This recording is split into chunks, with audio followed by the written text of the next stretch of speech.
También Alfredo Taján, tengo el encargo personal de darle la bienvenida esta noche.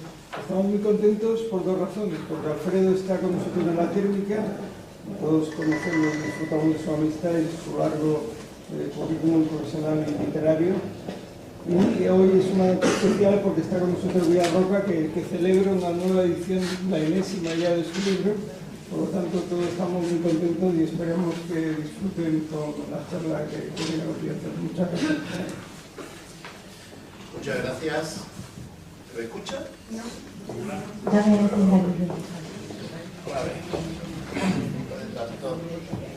Escucho, pero no se oye. Buenas noches de nuevo.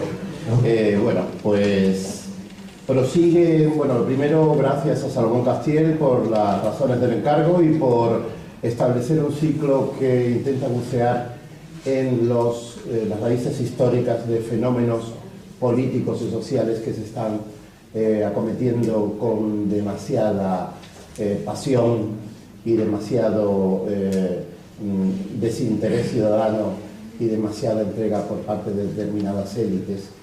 Y bueno, para ello inauguramos con una ponencia hace exactamente un mes, con una ponencia sobre el fenómeno del populismo, en la que Carlos Malamud disertó acerca de estos acontecimientos en torno a figuras del caudillismo internacional, ya sea el caudillismo de izquierdas, véase el régimen de Venezuela, ya sea el caudillismo y el nacionalismo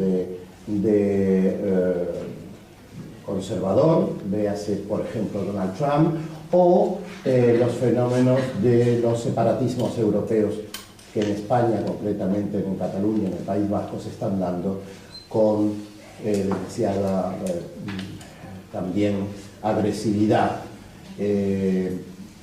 Una persona que estaba sentada como público en aquella velada de hace un mes expresó determinadas disensiones en torno a la ponencia de Carlos Malamud.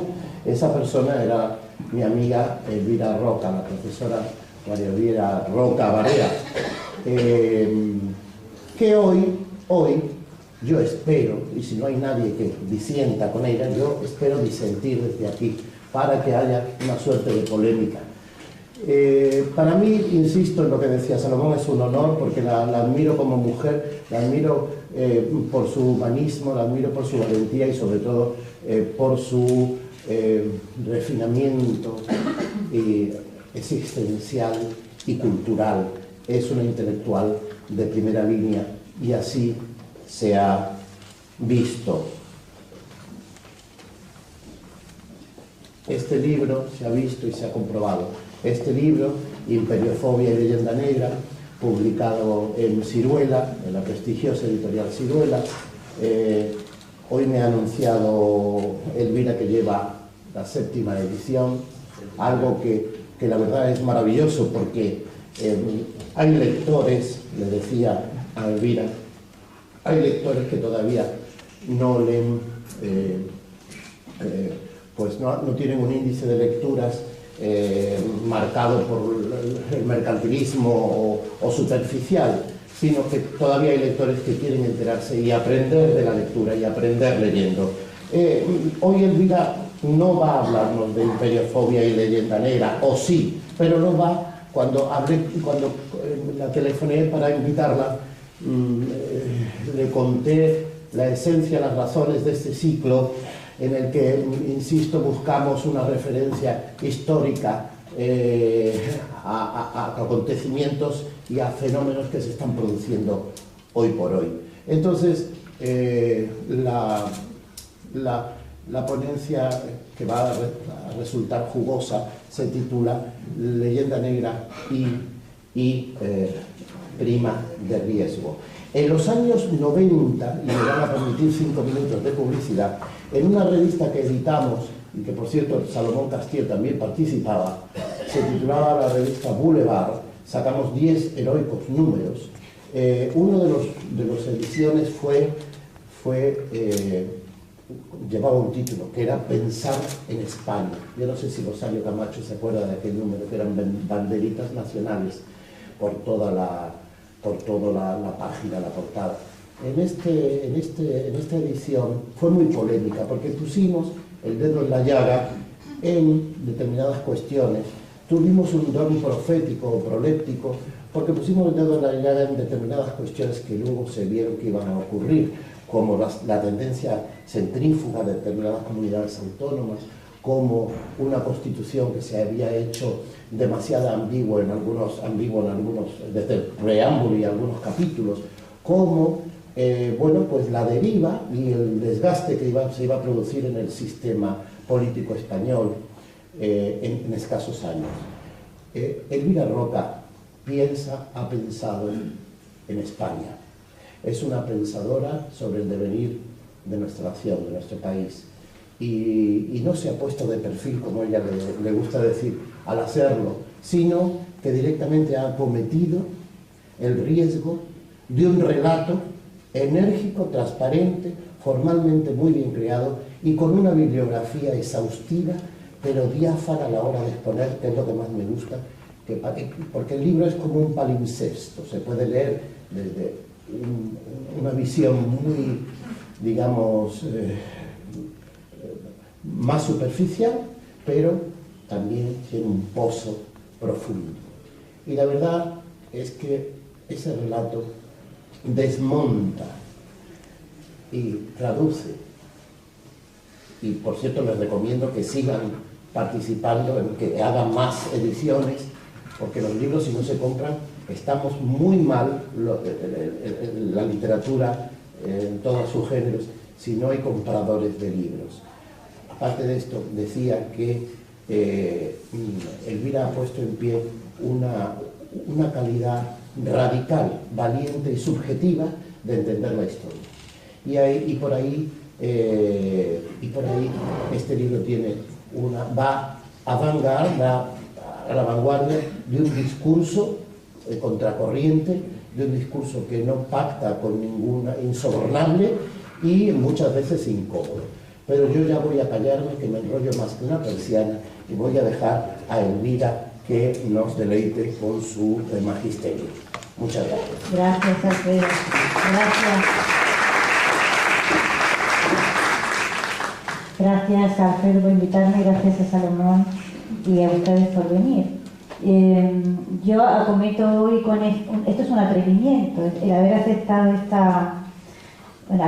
este pinganillo también lo he. Yo estaba segura de que iba a ser capaz de hablar sin necesidad de... Me siento rarísima. Doy clase en un instituto, de forma que estoy bastante acostumbrada a hacerme oír y, en fin, creo que hubiéramos sobrevivido sin pinganillo, pero bueno. La prima de riesgo y la leyenda negra fue el título que a mí se me ocurrió cuando me pidieron que viniera aquí, teniendo en cuenta que el contexto general era lo del mundo en llamas. Y claro, y lo que a nosotros nos ha hecho arder en los últimos tiempos ha sido esto de la prima de riesgo, que nos ha salido por un riñón. De manera que la conexión entre la leyenda negra y la prima de riesgo para mí está muy clara, pero claro, para verla esto clara tuve que escribir 500 páginas. Y yo voy a intentar que ustedes la vean en muchísimo menos tiempo, empezando siempre por definir los conceptos, ¿no? O sea que aquí llamamos leyenda negra, que está por demostrar que todo el mundo sepa con precisión a qué nos referimos con esa sintagma, y a qué llamamos prima de riesgo. La leyenda negra es una frase, digamos, que no fue acuñada por Julián Juderías, pero sí se popularizó a partir de 1914, cuando apareció un libro que se llamaba así, La leyenda negra. En realidad la frase llevaba utilizándose ya más de una década, la había popularizado Emilia Pardo Bazán en una serie de conferencias que dio poco después de lo que en nuestra historia se llama el desastre del 98. Porque por primera vez en ese instante, digamos, hay un grupo grande de intelectuales, no grande, un grupillo, no quiero dejarme llevar por el optimismo, un grupillo de intelectuales españoles que cobra conciencia de hasta qué punto la visión que se tiene de España fuera de España está completamente distorsionada por siglos de propaganda anti-española. Y como decía Alfredo, esa leyenda negra es un palimpsesto, es decir, la hispanofobia tiene muchas capas que se escriben a lo largo de muchos siglos. La primera capa es la del humanismo, que es fruto del resquemor, digamos, de los intelectuales italianos en la época en que España domina la península itálica. Luego viene otra segunda capa que se escribe en las guerras de religión, con tres frentes principales, digamos, el frente luterano, el frente orangista en los Países Bajos y en Inglaterra. Viene luego otra etapa nueva de remoción y recreación de aquellos tópicos que habían convertido en Italia a los españoles en marranos, es decir, en gente bárbara por su sangre impura, contaminada de semitismo, malos cristianos, etc. A eso le había dado una vuelta de tuerca el protestantismo, porque la sangre impura de los españoles ya no solo era impura, los españoles se transformaron en las guerras de religión en propiamente los hijos del anticristo, en los hijos del demonio, el demonio del mediodía, como decía el Guillermo de Oranos. Llega la Ilustración y naturalmente ser el anticristo ya no pegaba, porque la Ilustración, digamos, tiene otros paquetes culturales en la cabeza. ¿En qué se transforma España en esa época? Pues en la tierra de la ignorancia, la tierra anómala que vive al otro lado del Pirineo, en una especie de edad media electrificada, una tierra que no tiene capacidad para la cultura, ni iniciativa de tipo económico, etcétera, etcétera. Y viene el liberalismo, y con el liberalismo se recrea nuevamente la hispanofobia, achacando a la España todos los defectos que, digamos, el liberalismo consideraba que eran virtudes, es decir, la iniciativa económica es una virtud, España no la tiene, la libertad económica es una virtud, España no la tiene. Y así sucesivamente, cada moda europea ha ido escribiendo una versión nueva de la hispanofobia. De tal forma que todo eso en el siglo XIX, por distintas razones, que es cuando realmente se escribe el relato de la historia de Europa que ahora estudiamos en los libros de texto y que todos tenemos en la cabeza, en el siglo XIX todas esas capas sucesivas de hispanofobia se solidifican y se convierten en el relato oficial de la historia de Europa. Y por lo tanto esto deja de ser propaganda para pasar a ser un estado de opinión pública general, toda vez que transita por los libros de texto y es lo que se estudia en las universidades. Así que ha habido una normalización. A nadie le parece raro decir que la historia de España es la historia de la intolerancia religiosa. ¿Hasta qué punto eso no es cierto? Pues hay que estudiar bastante, hay que quitar muchas capas de ese palimpsesto, ¿vale? Para darse cuenta de que si realmente alguien debe escribir la historia de la intolerancia religiosa en Europa, eso es el lado protestante el que lo tiene que hacer. ¿Cómo llegamos de la leyenda negra a la prima de riesgo? Porque siendo la hispanofobia, el estado de opinión pública según el cual España constituye esa suerte de anomalía, en el momento en que se plantea en el seno de la Unión Europea un conflicto grande o un problema grave con la deuda soberana, no era en absoluto difícil utilizar todos los tópicos de la leyenda negra para provocar subidas artificiales de la prima de riesgo, como voy a intentar explicarles a ustedes. Es realmente fácil, es decir, puesto que España tiene mala prensa y la ha tenido siempre, la agitación de los tópicos hispanófobos es una cosa que se consigue de una manera muy eficaz y con muy poco esfuerzo. Ustedes agitan ese cóctel, según el cual España es un mal socio, indigno de confianza, una anomalía en el contexto de las naciones europeas. Ahora veremos ejemplos de los periódicos alemanes y de otros periódicos, y crea un estado de desconfianza que hace que cuando usted saca al mercado deuda pública, los que te van a prestar el dinero te exigen más intereses porque no se fían de ti y obtienen un beneficio extraordinario. Bueno, pues lo que ahora sigue, y voy a intentar que sea breve, es la explicación de cómo se ha producido ese proceso, ¿vale?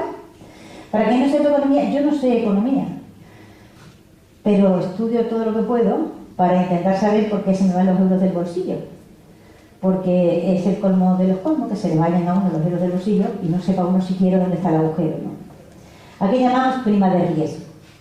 Hemos explicado la leyenda negra y ahora vamos al otro concepto, que es la prima de riesgo. La prima de riesgo es el nombre que se da a los intereses que hay que pagar adicionalmente por encima del bono alemán a 10 años. Es decir, saca el gobierno alemán deuda alemana, bonos, a 10 años y paga un interés X. Lo que se paga, por ejemplo, pongamos un 1,5 de interés a 10 años. Si uno tiene que pagar, el gobierno español saca deuda pública. ¿A qué llamamos prima de riesgo? A lo que sobresale de ese 1,5 que paga el bono alemán. Es decir, el bono alemán, sin que ninguna ley lo diga, se ha transformado en el rasero de medir las primas que hay que pagar, los intereses que tiene que pagar la deuda pública europea. Eso también es un milagro en el que había que investigar lo que nos debería interesar. ¿Por qué se mide a partir del bono alemán y no de cualquier otro? Pero en fin, aceptemos que esto es la realidad. El bono alemán en toda esta crisis se ha mantenido siempre extraordinariamente bajo. En cambio, nuestras primas de riesgo han ido subiendo de una manera extraordinaria. No era realmente difícil agitar un estado de opinión, insisto, según el cual España es un país atrasado. Ya desde los tiempos del humanismo, en el siglo XV, decían los humanistas italianos que España era un país muy medieval y muy atrasado. Mandaba en el mundo, pero muy medieval.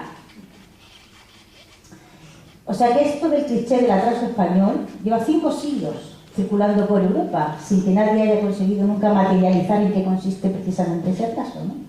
El hecho es que se repite como un mantra, y cuando uno repite mucho algo, creo que lo dijo Lenin, ¿no?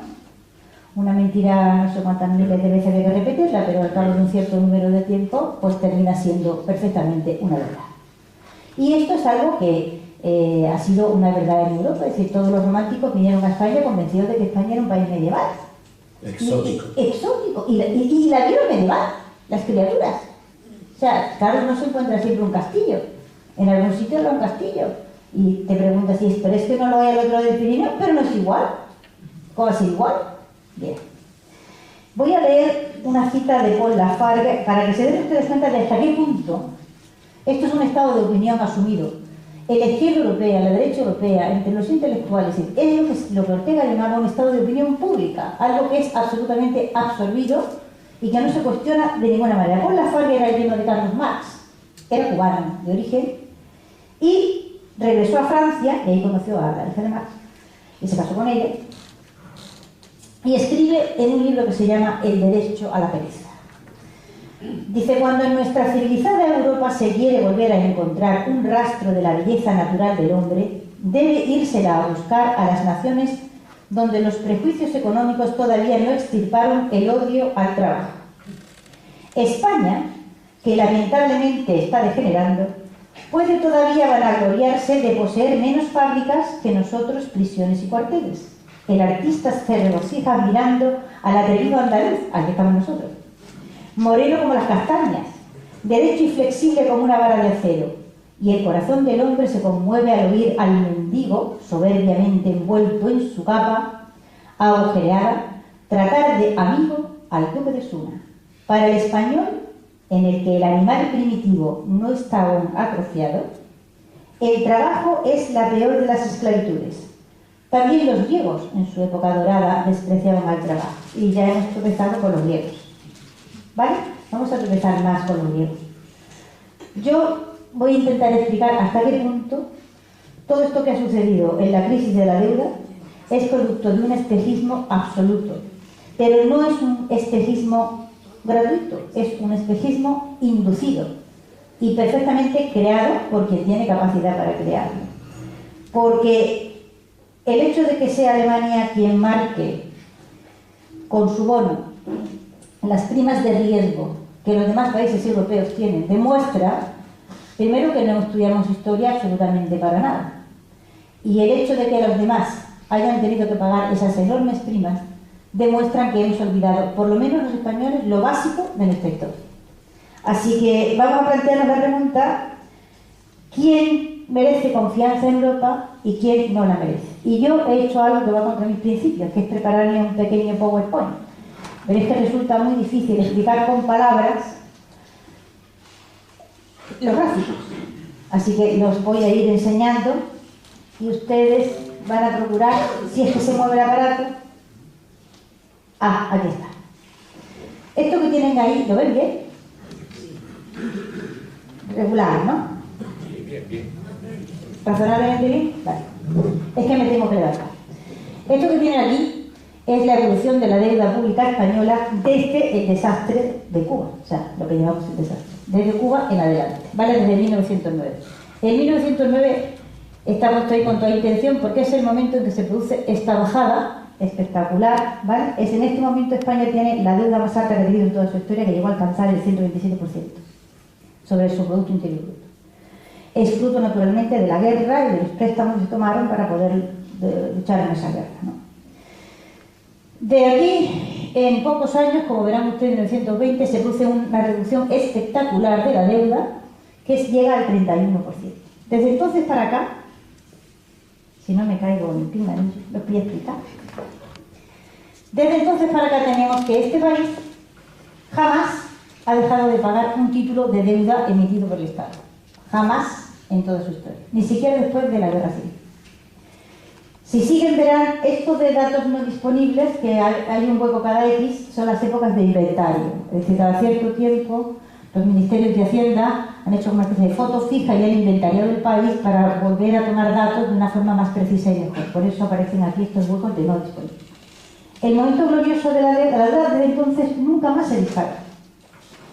Y el momento, digamos, mágico o extraordinario, estamos aquí, ¿eh? Y estamos un poquito más arriba. Hemos superado el 100% de deuda desde 1909. Es este de aquí, al 7,3 en el 75, España tiene la deuda más baja de Europa. Casi nadie relaciona el hecho de que la transición pudiera llevarse a cabo de aquella manera tan, digamos, sin compromiso con qué se hizo, con el hecho de que el país no tiene deudas en ese momento. Y por lo tanto, nadie tuvo derecho a venir aquí a decir absolutamente nada, ¿vale? La transición se hizo como los españoles decidieron que había que hacerla, por la sencilla razón de que no había deuda externa que permitiese la intervención de ningún país extranjero. Si no, yo estoy completamente convencida de que la transición española había sido un fracaso. Bueno, pues este es el panorama, digamos, o sea que desde en más de un siglo larguísimo, y pasando por grandes fatigas en algunos momentos, el país no ha dejado nunca jamás de pagar sus deudas. Y ahora vamos a ver la situación, bueno, cómo se hacen estos milagros. ¿Alfredo? Vamos a ver, aquí es, ¿no? Digo yo. No, al revés. ¿Por qué pongo yo aquí estos señores? Este señor es Joaquín López Puigcerver y este señor es Estanislao García Montfort. Cuando hizo el centenario de su muerte, García Montfort le dedicó a un periódico de Valencia un artículo que clamaba indignado que no tiene una sola calle en su ciudad natal. Ha sido un economista extraordinario y fue el que diseñó el plan de deuda que han visto ustedes, esa bajada espectacular, ¿vale? De arriba abajo.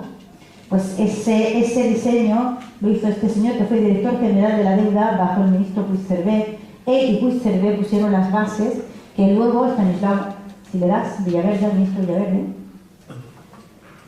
sacó adelante y que sucesivos ministros de Hacienda y sucesivos presidentes del Consejo de Ministros mantuvieron. Bueno, es un programa complejísimo, pero yo voy a reducir todo el éxito, digamos, del plan de Montfort y Puigcerver en dos puntos fundamentales. Ninguna de las dos cosas que ellos hicieron o planearon pueden ser hechas ahora en la situación que nosotros tenemos con el euro. La primera medida fue la centralización de la deuda. Es decir, en aquel momento, en España, como ahora, emitían deuda cualquiera. Emitían deuda a los ministerios, emitían deuda a las diputaciones, emitían deuda a los gobiernos civiles, emitían deuda a los ayuntamientos. Como ahora ocurre, que todo el mundo es bueno para emitir deuda. Lo que se hizo fue la prohibición absoluta de emitir deuda, es decir, había que conformarse con lo que el presupuesto del Estado te da. Sí o sí o sí. Y aquí nadie puede emitir deuda más que el Banco de España. Eso ahora ya no se podría hacer. La segunda medida fue, y por eso la deuda, bueno, como han visto ustedes, empieza a bajar en el año 9, ¿eh? Aunque el plan de Puigcerver y Montfort es anterior. Lo siguiente era, y esto encareció la deuda, recomprar, intentar que al menos el 40% de lo que estaba en el mercado exterior y por lo tanto sometido a toda clase de especulaciones fuese recomprado y vendido al mercado interior, de forma que fuese la clase media, alta española, en condiciones de prestar dinero, la que se convirtiera en la principal acreedora del Estado. De tal manera, la idea es de Montfort y es una idea genial, es decir, Montfort pensaba: la clase media alta española no tendrá ningún interés en apretarle las tuercas al Estado al punto de llevarlo hasta la quiebra, porque ese Estado es el que garantiza su beneficio. Por lo tanto, se van a conformar con los intereses que les podamos pagar sin forzar, con especulaciones, ¿vale?, sin primas de riesgo artificialmente creadas. Sacar el 40% lo consiguió en varios años, y a partir del 9 la deuda empieza a pagar. Todo ese tiempo España ha ido, digamos, endeudándose para recomprar deuda que está en manos de extranjeros, en bancos extranjeros, y irla vendiendo aquí en el mercado entero.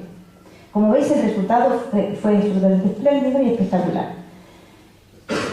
No hay en Europa un país que haya hecho una reducción de deuda a sus solas expensas, es decir, sin ayuda extranjera de ninguna clase, como la que protagonizó España en la primera mitad del siglo, en la primera parte del siglo XX, ¿vale? Y sin haber dejado nunca de pagar sus deudas. Sin embargo, ha tenido las primas de riesgo más altas que ha tenido la Unión Europea. Vamos a seguir. No, sigue más, por favor. Más. Fíjense ustedes que en el año 12, estamos en el 12, Italia tiene, el año 12 marca el punto álgido de la prima de riesgo española, que llegó al subir al 6,5, ¿vale? La prima de riesgo italiana siempre por debajo, la vamos a ver ahora después. Fíjense, en el año 12 Italia está al 126% de endeudamiento, el Reino Unido está en el 85% de endeudamiento sobre el Producto Interior Bruto, y España está en el 85%. Y sin embargo, solo España tiene ese problema brutal de la prima de riesgo, que está, digamos, levantando todos los techos y que va a costar un dineral. Vamos a seguir, Alfredo. Quédense con esa fecha. ¿Sigo? Sí, ahí estamos. Rentabilidad de los bonos a 10 años. España con Italia. Fíjense ustedes el bono italiano a 10 años y el bono español. La diferencia entre el uno y el otro. La prima de riesgo española siempre más alta, para un nivel de endeudamiento muy inferior al que Italia presenta. ¿Vale? Seguimos, Alfredo. Gracias. Bueno, así fue como nos convertimos en PIGS, ¿vale? Todos los pueblos de la cuenca mediterránea, en realidad todos los pueblos no protestantes de Europa, los griegos no son católicos, son ortodoxos, convertidos en perfectos cerdos, y este fue el procedimiento que se utilizó. Es decir, ahora podemos ver en la prensa extranjera ¿Sigo? la utilización, sí. Fíjense ustedes, lo he reducido ahí como he podido, porque es imposible reducir esto en esquema. Es la historia de los impagos de la deuda alemana. Voy a hacer un relato muy breve de esto. Acaba la Primera Guerra Mundial, si no me caigo. Acaba la Primera Guerra Mundial y Alemania debe 132.000 millones de marcos, esto es 2,8 veces el Producto Interior Bruto que tenía en el año 13. En 1918 Alemania no paga y se sabe que no va a poder pagar. Se reúnen las potencias que han vencido en la Primera Guerra Mundial y hacen una primera quita del 60% sobre la deuda de los 132.000 millones. El pago anual de obligaciones pasa de 2.000 millones a 800 millones, pero solo lo paga un año. En 1924, como Alemania no pagaba y se hundía absolutamente en la miseria, vienen los americanos, viene un americano, se llamaba Dawes, por cuenta naturalmente del gobierno de los Estados Unidos, y concede a Alemania varios préstamos a fondo perdido y a muy bajo interés. Las inversiones estadounidenses a gran escala en Alemania se generalizan. ¿Por qué? Porque en este momento los americanos ya han comprendido que la Rusia soviética se va a estabilizar, que los rusos no se van a fragmentar y aquello no va a acabar como el Rosario de Aurora, y los rusos van a reconstruir su mundo. De manera que si Rusia está ahí, tan enorme como parece, es absolutamente prioritario sostener a Alemania en la situación en la que se encuentra. Así que empiezan los americanos a soltar dinero en Alemania aproximadamente en el año 22. En el año 29, Alemania sigue sin pagar un duro, ¿vale? Vienen otra vez los americanos con otro préstamo mágico, viene Young, que hace sobre la cantidad original inicial de la deuda otra quita de 1/3.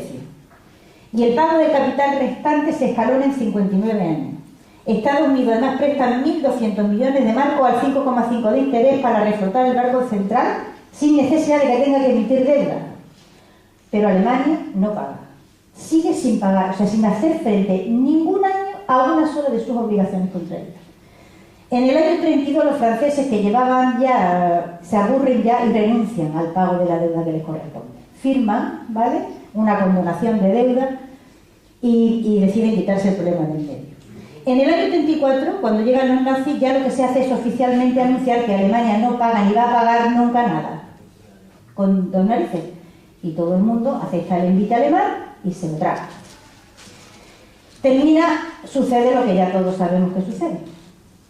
En el año 53, como Alemania no había pagado ni las deudas de la primera, ni de la segunda, ni el préstamo dado, ni el préstamo yo, ni nada de nada de nada, se produce esta reunión mágica que yo voy a enseñar aquí.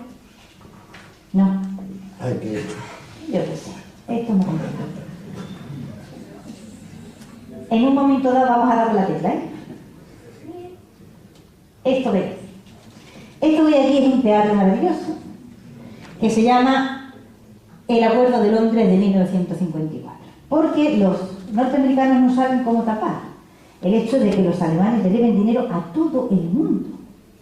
Y entonces reúnen, están ahí también los españoles por su representante, porque hasta España, que ha pasado por su guerra civil, y anda como puede por la vida, hasta a España le deben dinero. Y se produce este Acuerdo de Londres con gran solemnidad, todos los representantes de todos los países a los que Alemania le debe dinero. Se firma un gran acuerdo internacional, se renegocia toda la deuda que Alemania debe, se produce una condonación de deuda enorme, enorme, y de lo que queda, todo esto convenciendo a los americanos uno por uno a todo el mundo, incluidos los españoles, de que hay que condonar la deuda alemana. De lo que queda, Alemania se compromete a pagarlo de una determinada manera. Bueno, pues no pago tampoco. Ni un duro, o sea, ni un marco.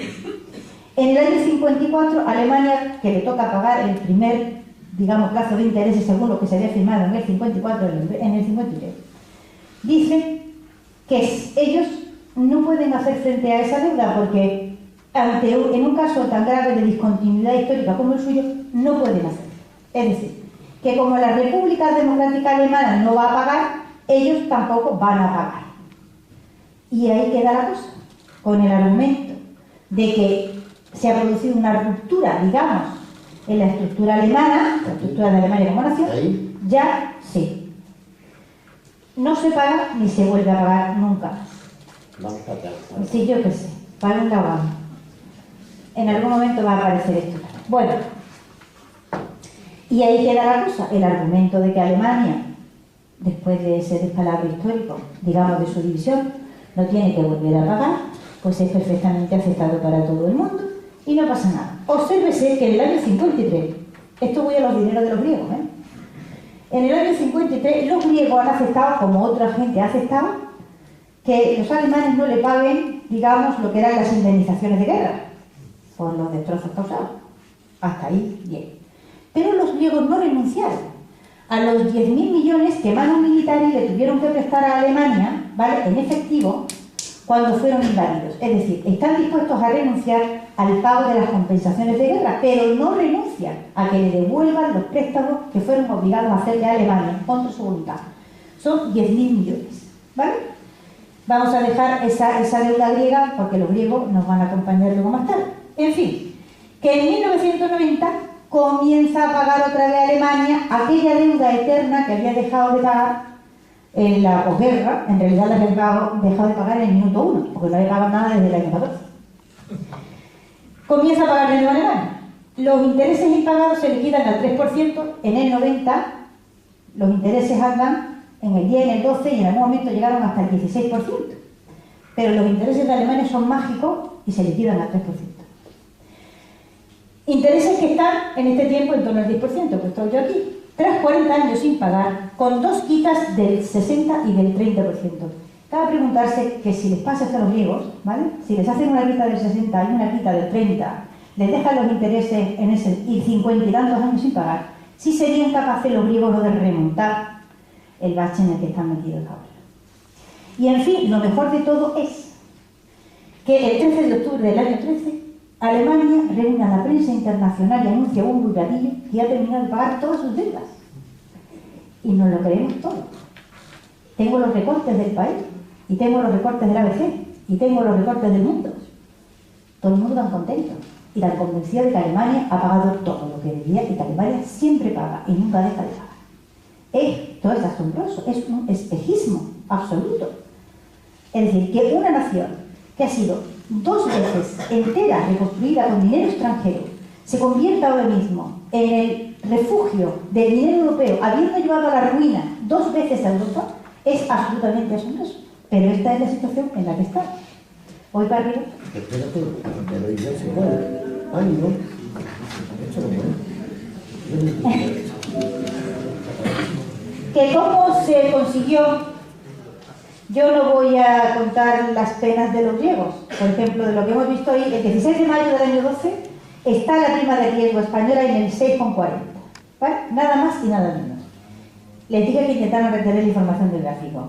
Nosotros en el 85% del endeudamiento del PIB, los italianos en el 128%, los ingleses también en el 85%. Su prima de riesgo es exactamente igual que la alemana, la nuestra. Y ahora es cuando dicen ustedes, ¿y qué tendrá que ver la prima de riesgo con la leyenda negra? Allá voy yo. Junio del año 2012. Diario alemán Frankfurter Allgemeine Zeitung. Habla de la necesidad de que la prima de riesgo española suba, porque claro, dada la catastrófica situación de la economía española, etcétera, etcétera. Y abre, no he podido hacerme con una imagen, no he sido capaz, ¿no?, de reproducirla. Abre con una foto, en este momento es cuando se habla del rescate de los 40.000 millones, que va a haber que rescatar España con sus 40.000 millones. Entonces se ve a unas señoras bailando con un traje de sevillanas y haciéndole palmas a los 40.000 millones que llevan. El resto de las imágenes que ofrece el Frankfurter Allgemeine Zeitung son un señor durmiendo la siesta, en fin. El Süddeutsche Zeitung saca el artículo, es la editorial del periódico, y dice: España, una crisis de 500 años. Y declara: el Estado español del siglo XX es una vuelta a la Inquisición. En fin, no voy a seguir. Pero es increíble, con tanto becario, que no haya nadie hecho una tesis doctoral sobre el uso de todos los tópicos de la hispanofobia en lengua inglesa, en la prensa internacional, ya sea Financial Times, ya sea The Economist, en fin, y en la prensa alemana. Es asombroso que esto no se haga, porque esto nos ha costado un riñón, ¿vale? Esto nos ha costado un riñón. ¿Qué es? Ahora vamos a lo que ellos han hecho y vamos ahora a lo que hemos hecho nosotros. Cuando se plantea el enorme problema de la crisis griega, surge un concepto que al que le seguí la pista durante un tiempo, que a mí me llamaba mucho la atención, porque una parte de lo que nos pasaba era, parece ser, efecto del contagio griego. La palabra contagio en economía significaba una cosa, pero desde que la crisis de la Unión Europea con las deudas soberanas ahora significa otra. Un contagio en economía se supone que se produce, por ejemplo, un efecto de contagio es lo que le pasó a Alemania cuando el crack del 29 en los Estados Unidos. Es decir, la economía alemana era muy dependiente de la economía de los Estados Unidos, la mayor parte del intercambio comercial alemán era con los Estados Unidos, y por lo tanto cuando la economía norteamericana pincha, detrás se va corriendo la economía alemana. ¿Por qué? Pues porque tiene una cantidad grande, digamos, de dinero circulando de un sitio para otro. Pero con la crisis griega hay que redefinir el sentido del contagio económico. Porque ya contagio no significa, es decir, si la economía griega se viene abajo y quiebra, ¿a quién tenía que haberle afectado eso más que a nadie? Pues a su principal socio comercial. Hasta ahí la lógica del contagio económico, ¿no? Pero ese socio era Alemania, que no se ve afectado. El contagio griego en economía, en esta crisis, ha terminado significando una especie de contagio racial. Resulta que lo pasado en Grecia afecta a los italianos, que tienen relativamente muy poca actividad comercial vinculada a Grecia, y a nosotros también, que tenemos todavía menos. Es decir, que la enorme crisis griega resulta que nos repercute a los italianos y a los españoles, pero no por vínculo económico, digo yo que será por vínculo racial, porque otro vínculo no se ve claro. Es decir, a quien tenía que haberle repercutido la crisis es a Alemania, y no le repercute. Es decir, hemos transformado, ¿vale?, un efecto económico en un efecto social. Por efecto, claro está, de cómo hemos manipulado viejos prejuicios que están absolutamente asentados en la mentalidad europea y contra los que los países del sur, así sean católicos, como ortodoxos, como españoles, no han hecho absolutamente nada. Y de entre todos los perjudicados en el grupo de los PICs, que gloriosamente nosotros encabezamos, España siempre pagando más que todos los demás. ¿Por qué era tan fácil referirse a la Inquisición? Era tan fácil referirse al atraso español. Era tan fácil. ¿Cómo no lo haces? Y ganas el 2% más, el 3% más, el 4% más.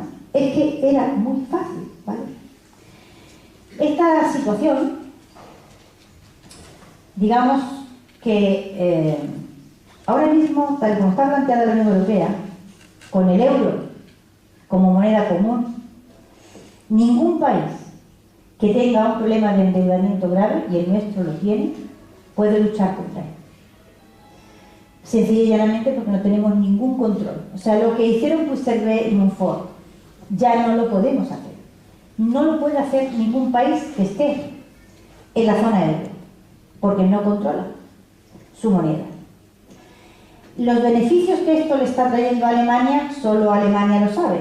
Me remito a un informe de un instituto alemán de investigación que se llama Instituto Alemán de Investigación Económica de Halle, IWH, que declara él mismo: Alemania ha ahorrado 100.000 millones gracias a la crisis griega, de tal forma que aunque los griegos no pagaran los préstamos que le deben a Alemania, ya habrían ganado todo lo que prestaron. No hay que dejarse arrastrar por el pánico, nunca, en ninguna situación. Los ingleses lo han hecho. Y ante la perspectiva de una Europa dominada por la moneda que Alemania controla, porque lo que ha hecho salir a la Gran Bretaña de la Unión Europea es el rechazo a la hegemonía alemana en el seno de la Unión. Claro, lo que nos gusta a todos pensar es que les va a ir fatal a los ingleses. Esto está por demostrar. Lo que está claro es cómo nos está yendo a nosotros. Nuestro problema de endeudamiento no va a bajar, ni el de ninguna otra nación atrapada en este problema. Porque la situación es perfecta absolutamente. Conviertes la enfermedad en una enfermedad crónica, procuras no matar al enfermo y lo conviertes esos estados en un mecanismo de recaudación para pagar la deuda. Y así estamos y vamos a seguir. Si os fijáis, la crisis grave, o sea, el momento en que se pensó de la quiebra, esto ha pasado y sin embargo el endeudamiento no ha descendido. Lo que ha ocurrido milagrosamente es que este problema ha desaparecido de la opinión pública. Hemos tenido 2 elecciones y todavía estoy esperando que haya algún candidato que se le ocurra decir que este país tiene un problema gravísimo de endeudamiento. Pero el hecho es que no vamos a ser capaces de producir dinero suficiente como para pagar esa deuda. Y que esa deuda va a condicionar no solo nuestra vida futura, sino la vida de nuestros hijos. Y que si no nos espabilamos, torpes como mulas como somos para esto, pues las décadas que vienen van a ser muy entretenidas en el pagar todos. Y Alemania, desde luego, habrá conseguido una hegemonía en Europa que jamás pensó que podría lograr, que intentó lograr de muchas maneras y muchas veces y no consiguió por ningún otro medio. Y aquí estamos todos mirando a ver qué es lo que pasa en el horizonte. Pero el horizonte no se va a mover si no lo movemos nosotros, es decir, los que estamos siendo claramente perjudicados por esta situación. Y es todo lo que tengo que decir. Muy bien dicho, un aplauso.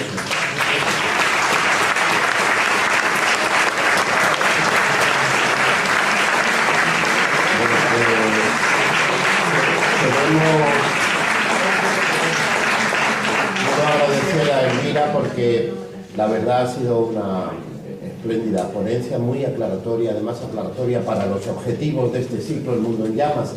En ese palimpsesto yo voy a empezar primero porque soy muy curioso y luego porque quiero un poco de polémica. Y luego vamos a abrir al público para que realicen las preguntas que estimen oportunas.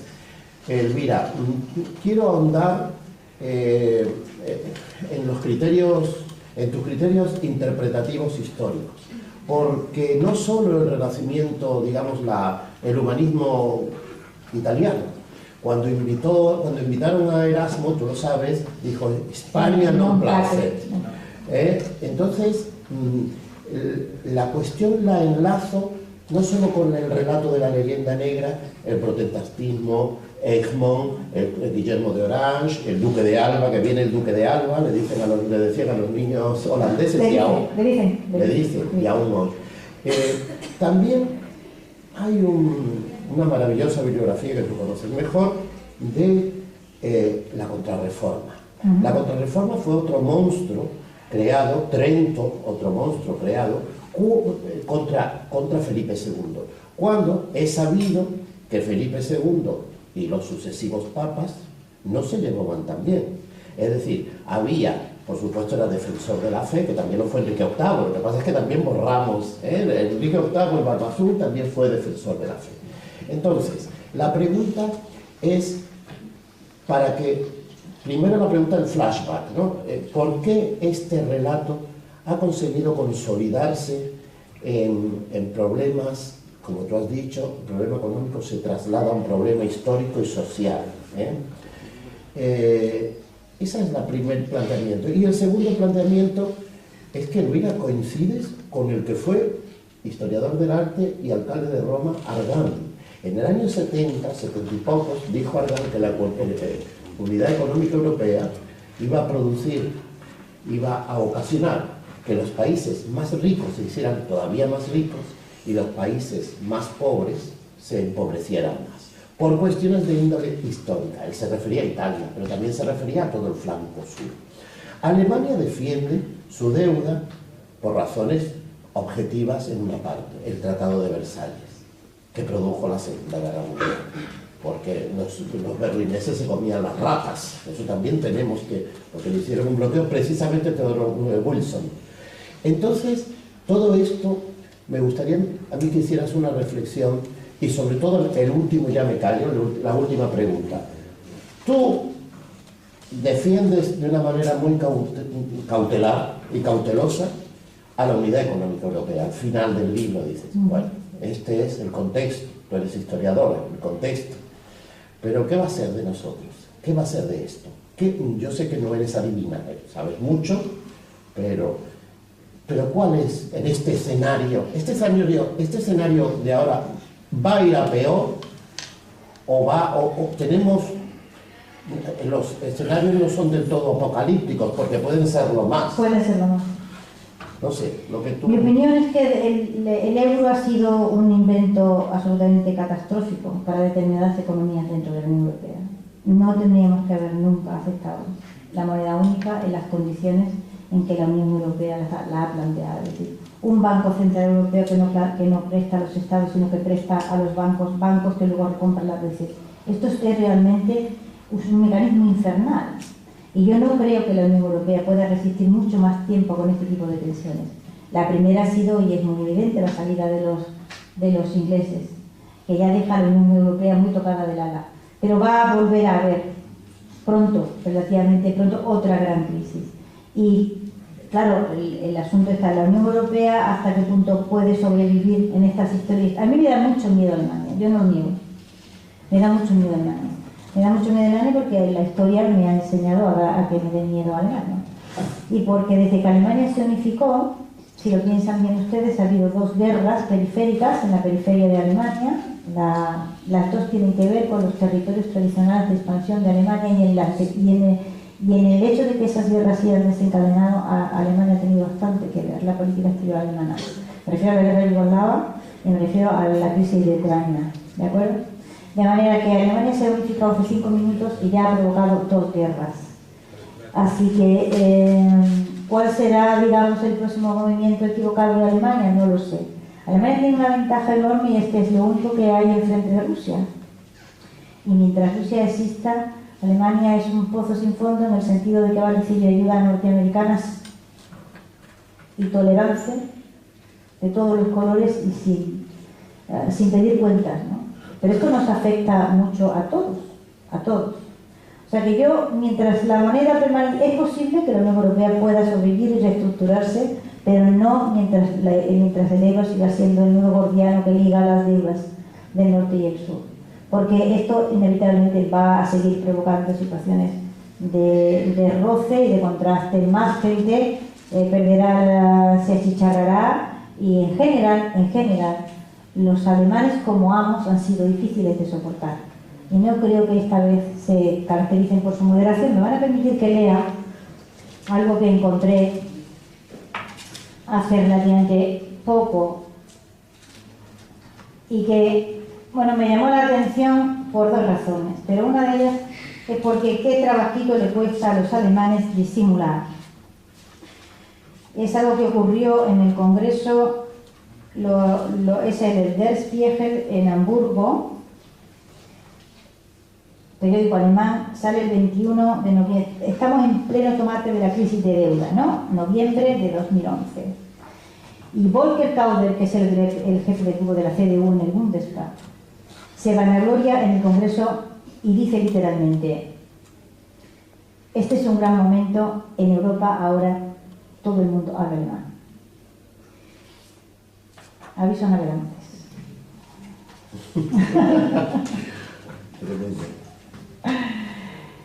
Tremendo asunto. Luego me preguntabas tú cómo se ha consolidado, digamos, en la Porque opinión la vivienda pública. negra tú le das especial énfasis. Yo sé que a ti te gusta, te pone esto, lo de los principados alemanes, Holanda, Flandes, también error de Margarita de Farnesio, son muchas cuestiones, ella sabe que yo me voy a los matices, pero para mí Trento y la contrarreforma está muy utilizada. Es decir, ahí el catolicismo, digamos, no integrista, sino integrador, reacciona ante los movimientos artísticos de todo tipo, y anglosajones y protestantes, pero yo creo que ahí también hay que no solo con la deuda, sino que históricamente España se lleva todo la carga de la prueba.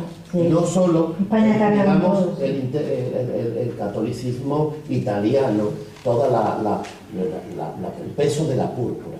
Diplomáticamente, tú lo sabes, va por un lado el Vaticano, como ha ido siempre, para un lado y para otro, y Felipe II, aunque era digamos, el príncipe de la fe, iba por otro. Quiero decir que hay determinados factores incluso más amplios que la... Pero hay un factor principal, que es el hecho de que España no tiene una iglesia nacional. Es decir, los católicos no tienen iglesias nacionales. Y hasta qué punto esto es importante en este contexto, pues, en fin, hoy empezaba yo el barroco con mis alumnos y leo con Reforma contra Reforma y el contexto del barroco, y leo una frase gloriosa del autor del libro que dice que el efecto de la reforma y la contrarreforma es haber provocado que la religión cristiana se transforme en un fenómeno privado en el ámbito protestante y por el contrario continúe siendo lo que había sido en el mundo católico. Barbaridad mayor es difícil de imaginar. Es decir, lo que justamente hizo el protestantismo fue transformar el cristianismo en iglesia nacional. Y el delito contra esas iglesias ha sido delito de lesa patria. O sea, si de pronto pensémoslo en frío. Una nación cuya cabeza tiene que pertenecer es al mismo tiempo la cabeza religiosa de esa nación. Una nación en la que los ministros hasta hace pocas décadas, si no pertenecían a la religión del Estado, no podían ser ministros. Una nación en la que hasta hace relativamente poco, si no pertenecías a la religión del Estado, ni siquiera podías ser funcionario. Bueno, pues es el Reino Unido de la Gran Bretaña, ¿vale? Que tuvo como delito hasta el año 76 la blasfemia contra la Iglesia Nacional. Nosotros no tenemos una Iglesia Nacional.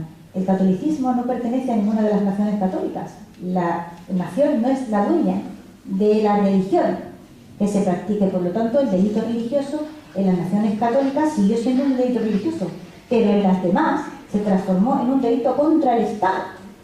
Ese es un punto de vista que al católico le cuesta muchísimo encajar. Y como vivimos en un organigrama mental que es el que ha dibujado el protestantismo, nos cuesta extraordinariamente orientarnos en ese mundo. El protestante ha inventado la propaganda y el católico no se orienta ahí ni loco. No hablo de católico creyente, hablo de los países de cultura católica. Sea uno creyente o no, esto es da exactamente igual. la creencia religiosa que uno tenga. Nosotros no tenemos la costumbre, mentalmente no sabemos representar una realidad para ocultar sistemáticamente lo que debajo de ella sucede. Es decir, ni loco se inventa un católico una cosa como daños colaterales. Le llama un muerto. Y ya está. Un muerto en la guerra. Un muerto civil. No le llama daño colateral. Ni loco se le ocurre a un católico inventarse una cosa como crecimiento negativo. Le llama pérdidas. Y se acabó. Y así sucesivamente. Es decir, ese mundo del eufemismo constante y la dificultad que el católico tiene para orientarse en el mundo de las palabras, escribe Locke la epístola a la tolerancia para decir que no hay que tolerar a los católicos y le llama a eso epístola de la tolerancia. Lo escribe un católico y en la vida se le ocurre llamarle a eso epístola de la tolerancia, aparte de que se avergüenza de Locke. Claro, el inglés no se avergüenza de Locke, ni nosotros tampoco. Y seguimos estudiando su epístola de la tolerancia, en la que dice que hay que acabar con los papistas, ¿vale?, como el ejemplo mayor de tolerancia religiosa y uno de los textos fundadores de la democracia. Es decir, no nos orientamos en el organigrama mental que el católico, que el protestante tiene, que lleva desde hace 5 siglos viviendo a 2 niveles, ¿vale? Uno es el nivel de las palabras y otro es el nivel de los hechos, de las realidades. Y entonces nos creemos que los pueblos del sur son más pobres porque nos han dicho que somos más pobres y no es verdad. Es decir, el nivel de pobreza que había en Alemania en el siglo XIX era brutal, absolutamente brutal. A unos, bueno, ¿qué quieren que les diga? La atención médica, la asistencia a los huérfanos, es una cosa horrible. En los países del sur, de los que la Iglesia tradicionalmente ha sido la que se ha ocupado de la beneficencia, etcétera, etcétera, existían muchos mecanismos de atención que no existieron nunca en los pueblos protestantes, que los perdieron.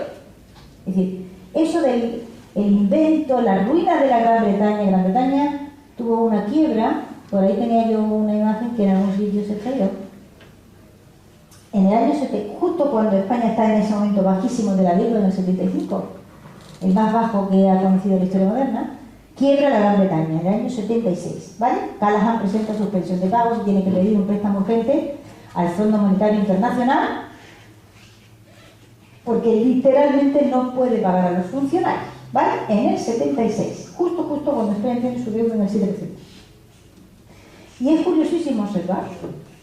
Lee uno la prensa española y francesa, italiana, con qué cariño, con qué, cómo se quiere arropar a los ingleses. Ánimo campeón, tú puedes, aquí no pasa nada, qué trasquín más tonto hemos tenido, pero nada, que estamos todos para ayudar. Y hay que ver la reacción brutal de la prensa en esas mismas lenguas cuando exactamente lo mismo le pasó a los griegos.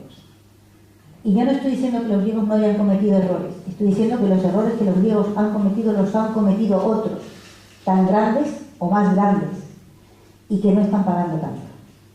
Y que estamos siendo todos muy torpes, porque todos los países unidos por ese PIX con que han sido calificados tenían que haber plantado cara a esta situación hace ya muchísimo tiempo. Y lo que hemos hecho ha sido huir. Es decir, lo que hemos hecho ha sido huir de los griegos, huir del contagio griego, decir que nosotros no tenemos nada que ver, que nosotros a ese grupo no pertenecemos, no, sí pertenecemos y además deberíamos estar muy orgullosos de pertenecer a él. No teníamos que haber dejado solos a los griegos jamás en este envite. No pueden resistir y si han podido con ellos, podrán con más. Es decir, lo que está claro es que alguien va a pagar la factura de esta deuda y no van a ser los pueblos que en el norte de Europa han provocado una burbuja crediticia que ahora se llegan a afrontar. Ustedes dirán, hombre, es que las deudas hay que pagarlas, sí, pero las deudas son un problema de dos. ¿Hasta ahí estamos de acuerdo? Uno que pide y otro que da, a cambio de un beneficio. El problema con la moneda única ahora mismo es que uno ni siquiera puede quebrar, ¿vale? Ni siquiera puede suspender pagos, que era algo que la libertad soberana de los estados antes permitía. Ahora no. Fíjense ustedes lo que pasó la noche gloriosa del referéndum griego. A mí no me interesa Tsipras en tanto que podemita o cercano a la izquierda, me da exactamente igual. Tsipras me interesa como griego, no me interesa como izquierda. Hay que intentar sacar los problemas del asunto de la izquierda y la derecha, porque es que si no, no nos orientamos para nada. Lo que Tsipras intentó hacer la noche del referéndum es justo lo que los islandeses habían hecho hacía relativamente poco tiempo. Toda Europa admiró a los islandeses por romper las reglas del juego. Y en cambio toda Europa dijo de los griegos absolutamente barbaridades por intentar, que no pudieron, intentar hacer lo que los islandeses habían hecho, es decir, no pagamos. Punto. Vamos a asumir que no podemos pagar, porque el que presta tiene que asumir que puede ocurrir que aquel a quien se le presta en un momento determinado no puede pagar. Tanto como se piden préstamos de forma irresponsable, también se dan préstamos de forma irresponsable, pienso yo. Así que todo el mundo tendrá que asumir la parte de riesgo que le corresponde, ¿no? Toda Europa se rindió admirada ante los islandeses que dijeron: me declaro una quita del 70% y pagaré el resto cuando vaya pudiendo. Adiós. ¿Alguien ha llamado pig a los islandeses por hacer esto? ¿Alguien llamó pigs a los británicos cuando en el año 76 tuvieron que pedir aquella ayuda internacional para poder pagar, llegar a fin de mes, porque es que no llegaban? Luego estamos, digamos, usando dos raseros de medir completamente diferentes, y en esos dos raseros de medir nosotros estamos en el chungo. Y o le echamos valor al asunto y asumimos que ser pigs es estupendo, o nos van a comer por sopa los alemanes en los décadas que esto es lo que hay. Antes de dar paso al público asistente para que formule las preguntas, por favor, preguntas, quiero decir, para que podamos escuchar a Elvira. Quería que no focalicemos tanto en Alemania. No. Porque, por ejemplo, Inglaterra... Porque no vayan a aparecer con los panzas. No. Sí, desde luego. Porque Inglaterra, por ejemplo, antes hablabas de las iglesias nacionales, sí. Pero déjame acabar. De las iglesias nacionales. Por ejemplo, el falsamiento del relato histórico, cuando se muere Enrique VIII, pues tiene 3 hijos de distintas, un hijo y 2 hijas. Entonces la historia inglesa se ocupa de ponerle hasta a un cóctel el nombre de nuestra pobre María Tudor, que es la reina sangrienta, Bloody Mary. Pero no recuerdan que Cranmer y Cromwell asesinan católicos a diestro y siniestro. Es la justicia de la Iglesia Nacional contra el tremendo papismo. Esto es un apunte, pero un apunte que es esencial también en la historia británica. En toda la culpa, tú dices de la deuda, hay 2, pues para las guerras hay 2, siempre, y los 2 eran Alemania y el Imperio Británico, el mundo anglosajón y el mundo que la primera es la franco-prusiana, y es cuando después de unificarse la primera vez, que yo no sé cuántas veces se van a unificar, separar los alemanes, pero ocurre esto también, el falsamiento de la historia. En cuanto a la historia inglesa, los estuardos eran un horror, porque eran católicos, no porque les cortan la cabeza a 2 estuardos. Es que las cosas hay que, también como tú dices, señores, la historia, y como tú explicas, la historia es que nos sirve como material de esclarecimiento para llegar a conclusiones que a veces no nos gustan. La historia de la Gran Bretaña, digamos, es que se reescribe toda ella en la época victoriana. Es decir, en la época victoriana, Straps y Burke y otros historiadores ingleses hacen una recomposición absoluta de la historia inglesa y, por ejemplo, transforman la terrible época isabelina, que fue una época de guerras. O sea, Isabel I estuvo de guerra permanente todo el tiempo que ocupó el trono. Es decir, tuvo una rebelión detrás de otra, incesantemente. Es decir, guerreó dentro de su territorio continuamente para conservar ese trono, que le costó la misma vida afianzarse en él. Fue una época horrorosa, de hambrunas, de luchas interiores, de persecuciones religiosas, y todo eso se metamorfoseó, y nosotros hemos visto todos estupendas películas en una época auroral de gran esplendor, digamos, literario y de las cosas magníficas. Y bueno, Shakespeare, el pobre mío, en fin, la vida entera ha desaparecido en combate, y resulta que a los años nos enteramos que era católico. Sí, criptocatólico. Era un criptocatólico, o sea, un individuo que vivía la mayor parte de su vida en la clandestinidad y que, claro, ahora se entienden esas desapariciones en la vida de Shakespeare, que de pronto un año desaparecía, estiraba un montón de años desaparecidos, etcétera, ¿no? Se van ustedes a su pueblo natal, que ahora es un parque temático bastante entero, y resulta que no hay una sola mención a esto. No hay una sola mención, o sea, a cualquier inglés culto le dice usted sabe que Shakespeare era católico y le da un ataque con convulsiones. No lo sabe. Simplemente no. Esa ley del silencio es perfecta, ¿vale? Yo creo que de esa ley del silencio se escapó lo de Thomas More. Claro, por aquí esto fue una campanada espectacular, ¿no? Lo de Thomas More, y para usted de contar. O sea, parece como si el único muerto en el conflicto hubiera sido Thomas More. Los ingleses sí estiman historiográficamente, porque alguno tiene que haber esa tolerancia, ¿no? Algunos. Oye, pues yo creo que esto no es una conversación entre los dos. Me gustaría que bueno, pues aquí hay un señor que ha alzado y allí veo otro. Por favor. Que abundando en lo de la ley del silencio, que también es que los ingleses son maestros. Y me refiero al genocidio que provocó Inglaterra sobre el pueblo irlandés, que verdaderamente, ¿cuántos españoles conocemos ese genocidio? Se habla hoy día mucho de los genocidios, pero el genocidio inglés, que lo cita Elvira en el libro, yo lo he conocido ahora y leo un poco de historia. Y sin embargo, el genocidio fue en 1845, ¿no? Y verdaderamente es un hito fundamental de la ley del silencio, que son maestros los ingleses. Y yo quisiera que nos hablaran del genocidio, porque a mí me hizo mucha Bueno, impresión. eso es un cliché. O sea, una de las cosas, cuando uno quiere tapar algo en la historia, entonces provoca una falsa relación de causa y efecto. Entonces usted dice, hay mucha gente que sabe que hubo la gran hambruna irlandesa. Eso sí es popular. Entonces uno dice, gran hambruna irlandesa, y automáticamente sale escarabajo de la patata. Y es como una relación mágica, ¿no? Se mueren de hambre los irlandeses. ¿Por qué? Por culpa del escarabajo de la patata. Ah, pues ya está. Claro, tienes que investigar un poquito para darte cuenta de que las patatas... Hay a veces que es que de puro perogrullo no vemos la evidencia. Es que no había más que patatas para comer en el mundo.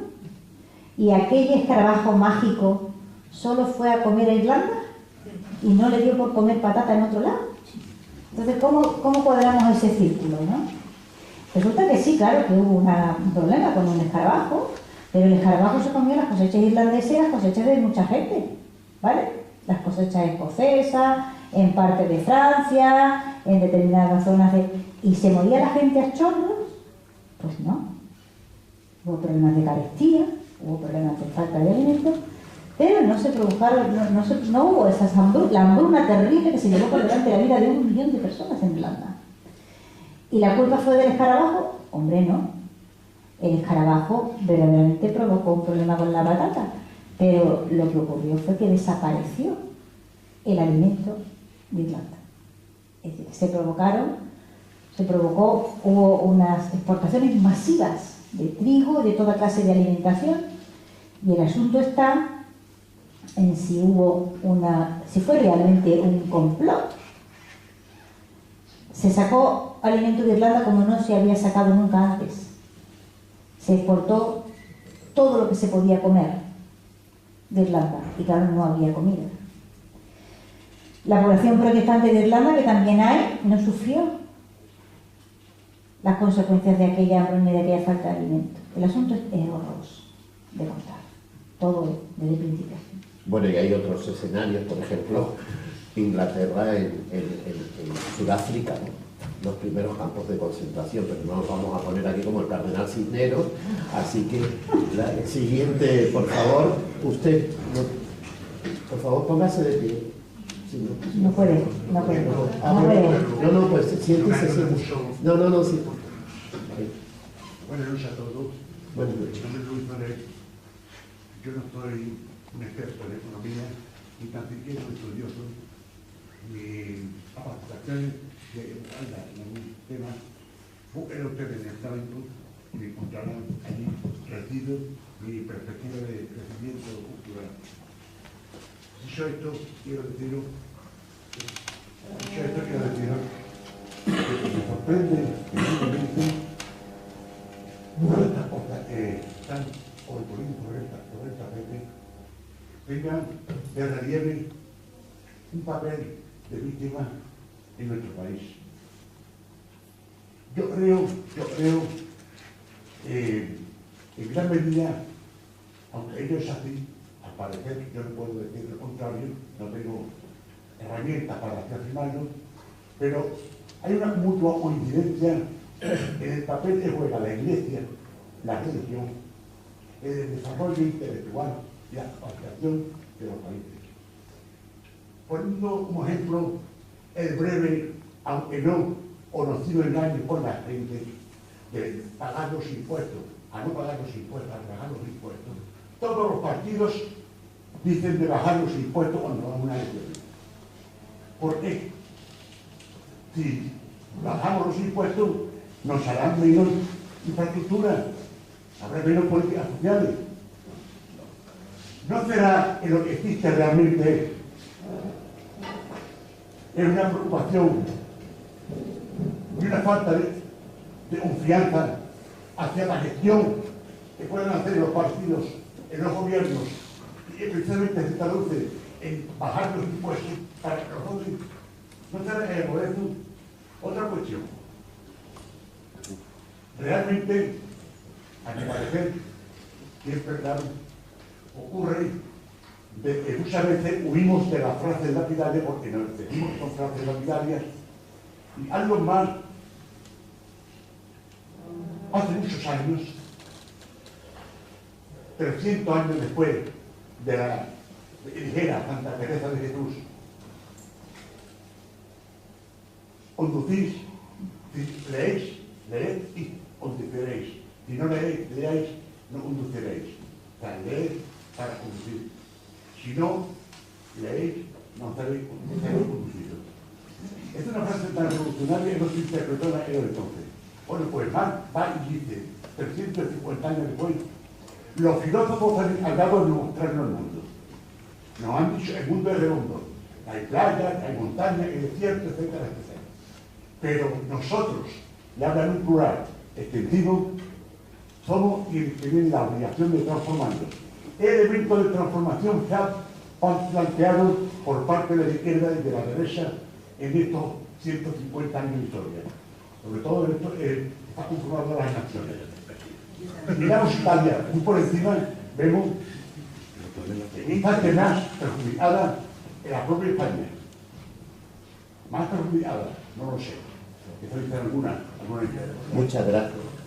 ¿Ya hay más? Vamos. No, para nada, por favor. Bueno, no sé lo que iba a decir ahora. Ay, perdón. Elvira, muchas gracias por tu interpretación y te felicito una vez más. Gracias. Bueno, planeaba decía lo de la víctima, ¿no? El complejo de víctima. Yo creo que las víctimas dejan de serlo en el momento en que reconocen su condición y se niegan a seguirlo aceptando. Lo que le ocurre a este país es que desde el siglo XVIII tenemos unas élites intelectuales que han aceptado el relato de la historia de España que otros han contado, con todos los tópicos de la hispanofobia absolutamente vivos. Y entonces eso sí que es, yo me he negado siempre a aceptar el hecho de la excepcionalidad de la historia de España, pero esto sí que es una cuestión excepcional, es decir, el hecho de que cuando se produce el cambio de dinastía en el siglo XVIII llegan los Borbones, llega el Salón Ilustrado, llegan los ilustrados franceses con todos sus tópicos hispanófobos estupendos, y las clases letradas españolas imitan ese estilo. No todos, Feijóo. Bueno, Feijóo. Pero el resto de la expedición a gran escala, ¿no? Y se produce ese siglo XVIII que en nuestro arte es casi un secarral, ¿vale? Y que es el producto de ese extrañamiento, y es una cosa que a Ortega, yo le doy muchas vueltas a esto, ¿no? Ortega lo inquietó toda la vida, ¿no? esa especie de separación que hay en este país entre el pueblo, la gente normal y las élites intelectuales que parece que no tienen conexión. Y esto es un problema grave que este país tiene. El hecho de que cuando aprieta el zapato, cuando la situación se pone mala, pues un inglés mira a sus élites y va detrás. Y los españoles se ven solos ante el peligro, como se vieron, por ejemplo, en la situación de la Guerra de la Independencia, cuando la invasión francesa, que, bueno, todos sabemos lo que pasó con la mayor parte de las clases letradas, intelectuales, etcétera, etcétera, ¿no? Los afrancesados. Los ingleses no tuvieron afrancesados, ¿vale? Y eso es una gran ventaja.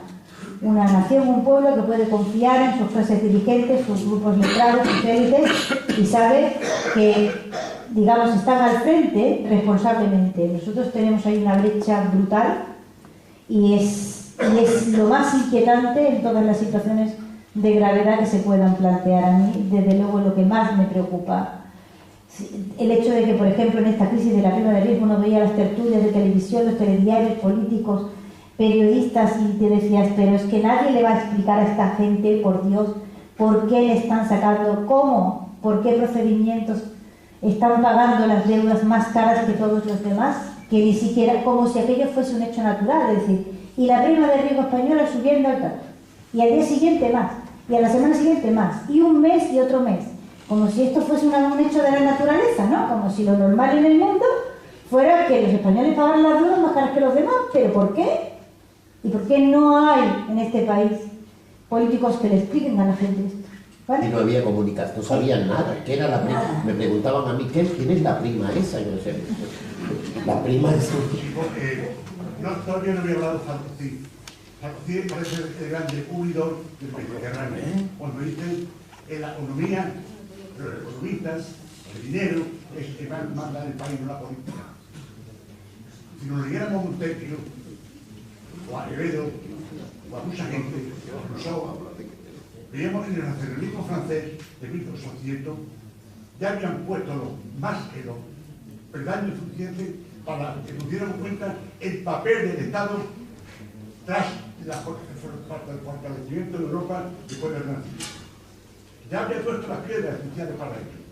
Y nos sale Sarkozy claramente diciendo, bueno, los políticos no mandamos, quien manda el dinero. Fueron los paraísos fiscales, también lo dijo en televisión, todos lo acordamos. ¿Qué paraísos fiscales se han quitado desde entonces para acá? O sea, es una desvergüenza. El problema no es la zona intelectual, el problema es una desvergüenza. Cuando se ha hecho una transición en la que yo participo directamente, pues resulta que no nos acordamos que la transición en España se hizo para limar gran parte de lo que había sucedido, emprender una nueva vida, intentar por todos los medios fraternizar la actitud de la conducta para poder un país que es más. Bueno, de esto no se ha hecho nada. No tiene nada que ver. Sigue la India premiando, sigue activa a la derecha, activa a la izquierda, sigue premiando la mediocridad en los gobiernos, sigue premiando la falta de responsabilidad. Muy bien, muchas gracias. Yo, muy brevemente, en tanto que biólogo, no tengo más remedio que hacer una defensa del escarabajo de la patata. El escarabajo de la patata es una plaga tremenda de la patata, se llama Lepidoptera falcidignata, pero no fue el causante del hundimiento de la cosecha de Irlanda, que fue un hongo, Phytophthora infesta, una especie de mildiu, parecido al mildiu que ataca a las hojas de la viña. Esto es una cosa que se repite y se repite y se repite, y aunque el escarabajo de la patata tiene mucho que decir, yo creo que es la única cosa que va usted a tener que corregir en la 8ª edición. Pues yo creo que el escarabajo de la patata era Lord Palmerston. No era ni el hongo ni nada. ¿Tú quieres decir? Pues advierto que el gran historiador, digamos, en uno de los libros, el libro de Tim Logan es un gran historiador irlandés que ha publicado un libro sobre, se llama The Famine Plot, el complot del hambre, y este hombre también cree que el asunto es del escarabajo, así que tendré que informarme también. Un mildiu. Sí, Elvira, yo te quería preguntar, Bueno, primero te quería recuperar lo que has dicho, lo que habla en tu libro de las pelucas, de la época esa horrible del siglo XVIII francesa. Bueno, resulta que no sé si habréis caído, sí, pero si la comparas con el siglo del español... Hombre, a mí me encantaría llevar una peluca. Pues sí, yo prefiero la peluca, más graciosa. Si habéis reparado, la plaza de París, donde se decapitaban a la gente, donde se decapitó al rey y a la reina, hoy en día se llama la Plaza de la Concordia. Y eso me recuerda un poco a esa estructura en 2 niveles que estamos hablando. Yo te quería hacer una pregunta. Ahora mismo a Estados Unidos le están forjando una leyenda negra tan grande como la que le forjaron a España, y estamos viendo que no se sabe defender tampoco y están siendo las mismas estrategias. Pero Estados Unidos es un país protestante. Entonces yo te quería decir, ¿cómo es posible que un país que se debiera conocer todos los trucos esos está prácticamente impasible ante la que le tienen montada? Eso va en el cargo, es decir, el que está arriba, sí, el que está arriba está indefenso. Va en el cargo. El hecho de que, o sea, es lo que yo intentaba explicar en la imperiofobia, es una posición que una vez que la ocupas te cae encima lo que te tiene que caer y no te puedes defender. Claro, el asunto agobiante es cuando, pero Estados Unidos, claro, va con ese lastre, pero es que el barco es enorme. ¿Me entiendes? La potencia americana es extraordinaria. El problema de esto es cuando España deja de ser el imperio, y el imperio, claro, iba con todo ese lastre detrás, pero es que era una potencia formidable. Pero esa potencia no existe ya, y carga con el mismo lastre. Entonces se producen, claro, extraños fenómenos. Uno es el de la negación, el de a mí no me pasa nada. ¿Estamos? Niego la realidad, niego la verdad, y negándola no estoy en peligro de enfrentarme a una realidad que esté de mi fuerza y mi capacidad. Todo el mundo sabe que ser víctima y negar que se es mucho más cómodo, ¿vale? A mí no me pasa nada, me lo habré merecido, etcétera, etcétera. Y entonces uno se sitúa en un plano de comodidad, ya no tiene que hacer nada. ¿Crees que ese es el discurso de los intelectuales españoles en general?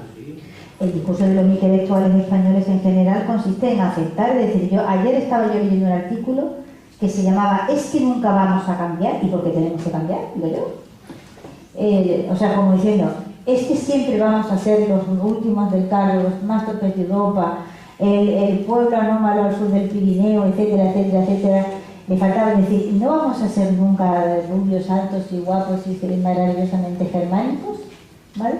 Todo esto en el fondo es un discurso profundamente racista, absolutamente racista. Es decir, cuando en el siglo XIX se unifica Alemania, el discurso de la unificación alemana es ya un discurso profundamente, es una historia muy profunda y larguísima. Es decir, en el siglo XV ya está en el humanismo alemán ese discurso contra el sur, ese discurso racista, rencoroso, y uno no sabe de dónde viene ese rencor en el 1450, ¿vale? ¿De dónde viene esto? Pero está ahí. Yo no sé alto alemán, y el alemán que sé tal es muy regular. Pero los textos latinos nos dejan lugar a dudas. Es decir, ya el nacionalismo alemán que se manifiesta en esta época, estamos hablando de hace mucho tiempo, ya es muy agresivo. Y es una agresividad que va siempre contra el sur, y va siempre contra el mundo latino. Yo no sé de dónde viene ese, ¿sabes? El núcleo duro de eso lo desconozco, sé cómo se manifiesta. Y en el siglo XIX, cuando se produce el discurso de la unificación alemana, el discurso de la unificación alemana es un discurso que ya está vinculado al racismo científico. Y España es una estrella en el racismo, España es una estrella en todo. En el racismo científico está España como el pueblo estrella que demuestra que cuando no te mantienes con la sangre pura y te mezclas primero con los judíos, marranos que habíamos sido durante varios siglos, después te mezclas otra vez en América con los indios aborígenes, horror de los horrores, sangre todavía más contaminada. ¿Qué le pasa a la gente que hace esas cosas contaminando su sangre? Que se le vienen abajo los imperios, de una manera inmediata. Fue la gran explicación del racismo científico a por qué se había acabado el Imperio Español. Es un discurso perfectamente racista y absolutamente racista, solo que los pueblos del sur de Europa se niegan a negar, o sea, se niegan a aceptar que ese discurso racista existe. Hay un libro más magnífico que les recomiendo, en inglés no está traducido, que se llama Spain is Blackness, que explica hasta qué punto todo el discurso anglosajón en torno a España ha sido siempre un discurso de color, que tiene que ver con el color, con el nuestro, claro. Bueno, perdóneme señora, pero hay dos preguntas antes. Muy rapidito y la contestación es cogiendo más, Vale. llevamos más de tiempo. Vale. Solo una pregunta muy rápida y muy breve. Has expuesto maravillosamente la conexión entre Leyenda Negra y lo que nos cuesta en la prima de riesgo. Hay otro problema grave en España que me gustaría, ¿cuál es tu punto de vista? Entre esta tendencia centrífuga que hay y quizá y pregunto, ¿hay una cierta falta de autoestima a causa de la leyenda negra en los españoles? Sí, sí, hay absolutamente una falta de autoestima, eso es evidente. Y la conexión que tiene, lo dicho, con nuestros nacionalismos periféricos es absoluta. Es decir, los nacionalismos periféricos en España empiezan en el siglo XIX, en el momento álgido, ¿vale?, de gran explosión de toda clase de nacionalismo, y son muy vinculados al racismo científico. Es decir, Sabino, Arana y Prat de la Riva y todos los grandes creadores de los partidos que luego han sido secesionistas de una manera más clara o menor, todos ellos vivieron en estas fuentes germánicas y aprendieron que los españoles, los mesetarios, como decía el nacionalismo catalán, los mesetarios son un pueblo de sangre absolutamente contaminada. Pero a día de hoy esto se sigue diciendo así. Recomiendo La raza catalana, ¿vale?, de un profesor magnífico. La raza catalana. Otra planteamiento. Sí, mira, yo te quería dar las gracias por el libro, y a mí una cosa que me llamó mucho la atención, porque es lo que yo pensaba cuando lo leí en tu prólogo, es que dabas las gracias a la Iglesia Católica, que yo también se las doy, por siempre defender el libre albedrío en el ser humano, y la importancia que tiene eso frente a la predeterminación luterana y sobre todo calvinista, porque ahí está la raíz de todo lo que viene después. Me gustaría que explicaras un poco eso. Efectivamente, sí. La idea de la predestinación, digamos, que fue uno de los caballos de batalla, digamos, en el último instante fue prácticamente el punto último de discusión. Es decir, ¿es posible asentar alguna idea moral si el ser humano no es libre? Si el ser humano no es libre, entonces no es responsable de sus actos. ¿Cómo puede moralmente entonces ser responsable ante nada? De ahí han nacido aberraciones de todos los colores. La Iglesia, con todos sus errores, con todos los que haya podido cometer, que son muchos, nunca ha renunciado, digamos, a esa idea del libre albedrío, de que el ser humano decide en el último instante, que siempre tiene ese punto de decisión, que le permite por sí mismo afrontar su destino.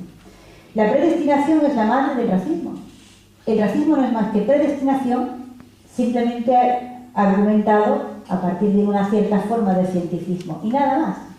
La predestinación, por ejemplo, es la que hizo imposible la asimilación de la población indígena en el norte, cuando los ingleses llegaron allí, porque si no eran cristianos sería porque Dios no lo había querido. Por lo tanto, no es posible, no debemos esforzarnos por asimilar estas poblaciones.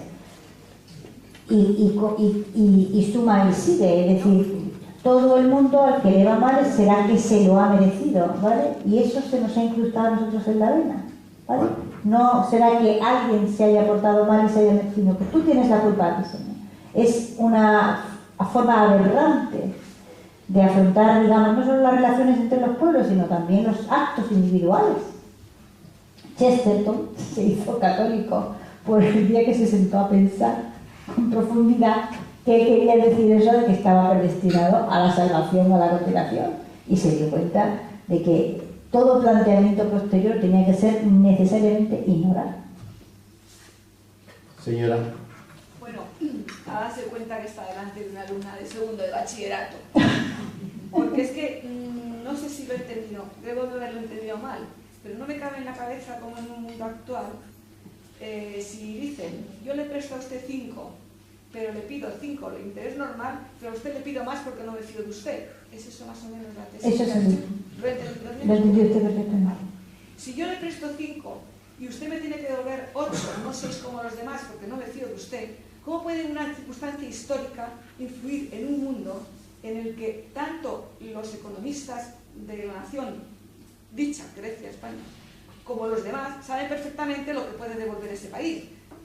Otra cosa es que, por ejemplo, un país, otra cosa es que no te pueda devolverlo, como a España, porque le han quitado el aceite, porque le han quitado la naranja, y porque la uva, en vez de la moscatel, que aquí ya no se planta, que nadie se preocupa, van a subir de Sudáfrica. Eso sí lo puedo entender, pero creo que los economistas actuales son lo suficientemente, creo, controladores y están intercomunicados lo suficiente como para que sepan lo que usted me puede devolver o no me puede devolver. No fiarse de una circunstancia histórica. No saben. Es que no me puede caber de hecho, la crisis nos ha caído encima. Histórica. Y no le digo nada si nos remontamos ya a las guerras del pobre Carlos V, ese señor Felipe II, que tenía que ser la nariz de Europa para defender el catolicismo. Ya no hablo de eso, pero no sé si es que lo he entendido mal. No, usted no lo ha entendido mal, pero usted tiene una idea muy elevada de los economistas. Los economistas no es economista como un economista, sino toda la economía nacional sabe lo que puede devolver España. La economía es un fenómeno psicológico. ¿Por qué se fían de la economía realmente? De lo que puede devolver realmente y no de una circunstancia histórica. Mire, cuando quebraron los islandeses, ¿vale? O sea, aquella mañana tremenda en que sale el ministro y dice que no puede pagar y no paga, se quiebran los 3 bancos más grandes del país y se cierran. Aquella mañana tremenda, resulta que estos de Moody's, que son unos genios, tenían la deuda islandesa con la calificación AAA, la más alta de todas las calificaciones. Y Lehman Brothers quebró con sus acciones calificadas de AAA, también la máxima. Son los economistas son como los de las varillas, no te digo, tengo ningún respeto por los de las varillas buscando agua, ¿no? Los economistas son, que yo conozco algunos que de verdad encuentran agua. Pero todos, o sea, todos los países. La economía es un fenómeno psicológico. Toda la vida económica nuestra se basa en el hecho de la confianza. Tenemos todos una confianza ciega en que mañana por la mañana yo voy a ir a la parada del autobús y va a pasar un autobús. Pero si yo produzco 6 de oliva, 7 de naranja, 3 de aceite, ¿cómo es posible que no lo sepa usted? Si me presta usted 5, saber que le voy a devolver 5 o que le puedo devolver 4. Pero no me cabe en la cabeza porque el pobre Carlos V influye en esta historia. No me cabe en la cabeza. Porque la economía es un fenómeno psicológico y si uno tiene mala fama, resulta que va muy lastrado. Usted tiene un vecino arriba que y cree que es un borracho empedernido. Y tiene abajo un vecino que es un borracho empedernido, pero usted no lo sabe. Si el borracho, que no lo es, usted cree que lo es, viene a su casa a pedirle algo, a usted le molesta mucho más que el de abajo, ¿vale? Que es un borracho empedernido, pero usted no lo sabe. Que todo esto es un fenómeno de confianza, toda la economía es un fenómeno de confianza. Usted quiere entenderlo racionalmente, no se puede. De todas formas, señora, usted cita continuamente a Carlos V y aparte de su calidad urática de Nosticiano, estuvo endeudado hasta aquí y nos metió con los Fugger, y además los banqueros eran alemanes suizos que por ahí de casta de dinero. Es lo que le decía, que se endeudó hasta aquí, que hasta su hijo le regañaba, no te metas que están conmigo, ya lo sé, que se endeudó por defender aquel catolicismo de alcanza contra el liberal. Hay muchos factores. Pero que si no le cabe en la cabeza, como en un mundo actual, que todo el mundo está al cabo de todo, sabe lo que puede no producir y devolver, no me cabe en la cabeza. Bueno, aquel señor que me lleva... Alce la voz porque está... Y como no veo micrófono de mano en la sala, no veo. Había un micrófono pero no funcionaba. Se oía muy mal.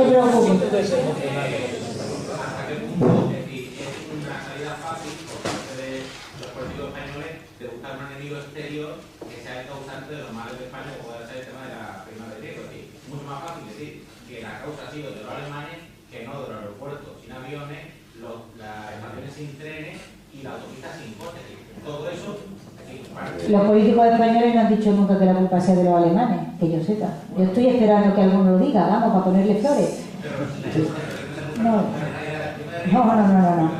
Los políticos españoles no han dicho, aquí contra Alemania, poniendo un poco clara cuál ha sido la situación de Alemania y el papel que Alemania ha jugado en todo este asunto de las deudas soberanas, Hasta ahora no he escuchado yo decir ni pío. Y en cuanto a lo de los aeropuertos sin aviones, asunto lamentable, debo decirle que los ingleses estuvieron durante 14 años construyendo un avión de vigilancia marítima a razón de 44.000 millones al año y el avión nunca existió. Así que en todas partes pues nada.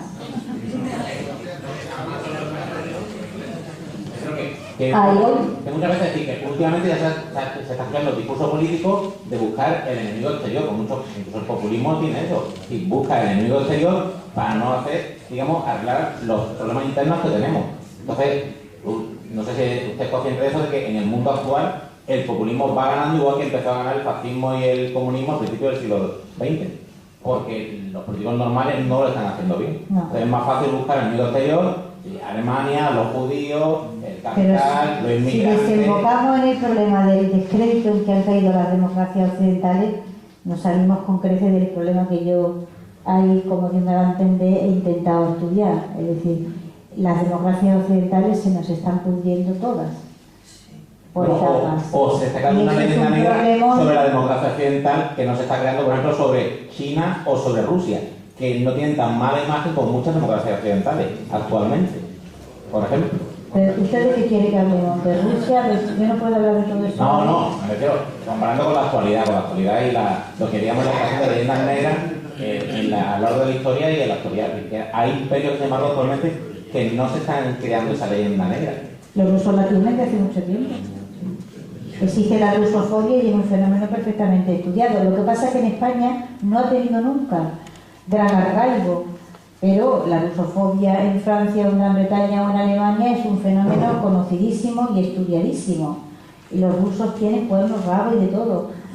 Lo que pasa es que en España nosotros no hemos tenido con los rusos ningún enfrentamiento, ni relaciones, digamos, no se participó en la guerra de Crimea, es decir, no hemos tenido con ellos.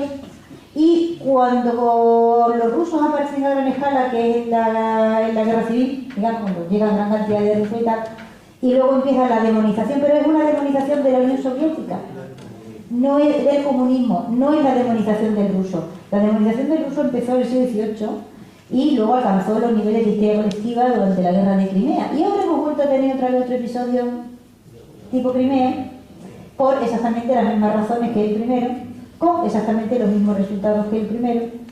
En fin. Bueno, pues una última pregunta y ya ninguna más. Ahí. Mira, te sigo por lo que te explicaba esa. Pero hay algo que te voy a... 20 años en un instituto, intentando un cuarto de la ESO, te escuché. Por eso digo, esto es una pregunta, porque es que yo lo digo aquí, ya no le cansé a nadie. Es preguntarte cómo es posible que con una labor de investigación tan extraordinaria que tú llevas haciendo desde hace tantísimos años, buscando en el fondo del mar y encontrando cosas que nos pueden poner tan sencillas, tan claras y tan de verdad, ¿cómo es posible que ni un político de este país, de ningún partido, ni un articulista, de ningún artículo o alguno ahí por ahí, por supuesto, ni que otro más, que más gente hay por ahí que no habla en absoluto de esto? Pues explícanos cuál es la causa de que nos tengamos que enterar a través tuya y aquí en la técnica de un montón de cosas que no podemos leer ni en la prensa diaria, ni por supuesto en las tertulias de televisión. Yo, perdóneme, pero el ensayo de la profesora Elvira Roca ha sido muy bien recibido, recensionado, o de perfil o en directo por críticos. La prensa ha estado muy receptivo. Quizás es que no sabía de lo que iba esto. Claro. Entonces, ya es hora de aprender. Tampoco nos pongamos, y lleva 7 ediciones, algo que honra el trabajo. Tampoco nos pongamos a hacer leyendas negras de leyendas negras. Como por ejemplo, y hago un inciso, la leyenda negra de la Revolución Francesa, que la Revolución Francesa no fue una revolución y al día siguiente de la toma de Versalles le cortan la cabeza a María Antonieta y Luis XVI. María Antonieta y Luis XVI y los aristócratas franceses no estuvieron a la altura, nos guste o no, con los cuadros de Vigée Lebrun, con la iconografía, que yo los adoro, pero hubo 2 revoluciones francesas. Una que fue el constitucionalismo en el 89 y 91 y luego ya la debacle, es decir, el jacobinismo, el Sena lleno de sangre y la Plaza de la Concordia es una plaza, aparte de que urbanísticamente es maravillosa, tiene un gran nombre. Eso fue una utopía. Pero no hagamos leyendas negras de leyendas negras, porque entonces respondemos con el mismo relato exclusivista al que estamos acostumbrados y que ha venido a desvelar. Va genial. Yo nunca pensé que iba a vender 200 ejemplares. Lo que no puedo comprender es cómo llevo más de 15.000. Esto me tiene absolutamente asombrado. Voy a tener que ir a un psiquiatra que me lo explique. Bueno, ¿hay alguna otra pregunta? Y cerramos ya la... Bueno, a ver. María Fernanda, póngase de pie. Yo quiero hablar de la eficacia incontestable de la alegría, fama y echar a dormir. Hace 2 días he visto lo que circula por la prensa, con motivo del Día Internacional de la Mujer, un mapa de la violencia contra las mujeres en Occidente. Y todos los países católicos, ¿no?, todos, con Polonia a la cabeza, están en menos de la mitad del porcentaje de violencia contra la mujer que los países protestantes. Me acordé de Elvira, porque es que Polonia es el país que menos violencia contra la mujer tiene. España es el segundo que menos, o algo así. Es increíble. Y los países como Alemania, Inglaterra, Estados Unidos doblan los índices. Los suecos, por ejemplo, están a la cabeza. Los suecos a la cabeza. Y esa violencia se llama en la prensa, en todas partes, machista. Tradicionalmente los países católicos han sido los más machistas. Sí. Siempre, ¿no? Nosotros hemos dado el nombre a un tipo de violencia que en el mundo existe, violencia que en todas partes, digamos, es más violenta que aquí. Arte, ¿no? Bueno, la última... Me ha sorprendido gratamente la conferencia porque yo desde el primer inicio de la crisis, que decía que me había gustado muchísimo la conferencia porque yo desde el principio de la crisis, y siempre se me ha tachado de loca, observé que a todos los países del sur era que se estaban poniendo con crisis de pronto, y yo decía, pero bueno, esto, ¿por qué, no? Y no sé por qué intuitivamente, yo sin saber la... No sé si esto... ¿Por qué creo que estoy pitando el... ¿Funciona? Vale. No sé por qué intuitivamente, porque no tenía unos datos tan exhaustos como ustedes, dije, debe de ser algo histórico con respecto... exhaustivos. Sí, porque exhaustivos.